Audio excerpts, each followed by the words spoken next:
تو آج ہم ان خاص سلسلوں کو دیکھیں گے جو ہمیں سیدھا نبوی علم تک پہنچاتے ہیں۔ یہاں بات صرف علم کی نہیں بلکہ اس کی تصدیق کے 1400 سال پرانے نظام کی ہے۔ اسے سمجھے ایک علمی شجرے کی طرح، ایک ایسی زنجیر جو نسل در نسل پیچھے جاتی ہے۔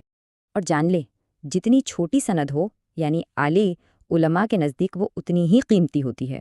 چلیں امام بخاری تک جانے والی ایک سند کو مثال کے طور پر دیکھتے ہیں۔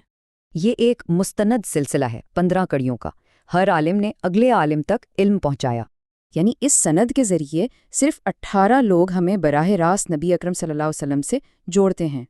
لیکن یہاں سوال یہ ہے، کیا چھوٹی سند ہمیشہ بہتر ہوتی ہے؟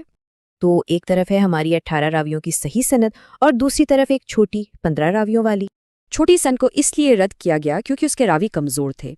معیار لمبائی سے زیادہ اہم ہے۔ تو سبق یہ ہے کہ سند کی صحت اس کی لمبائی سے کہیں زیادہ اہم ہے۔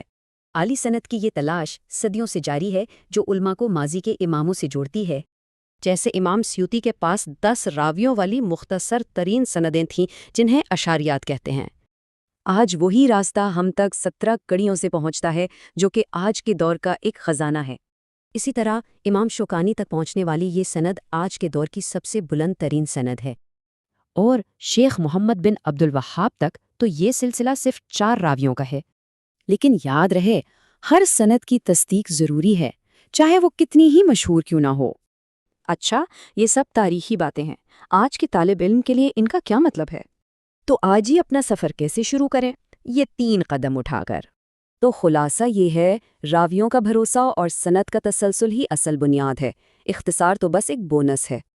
آخر میں یہ صرف کاغذ محفوظ کرنا نہیں، بلکہ نبی اکرم صلی اللہ علیہ وآلہ وسلم سے ایک زندہ تعلق کو محفوظ کرنا ہے۔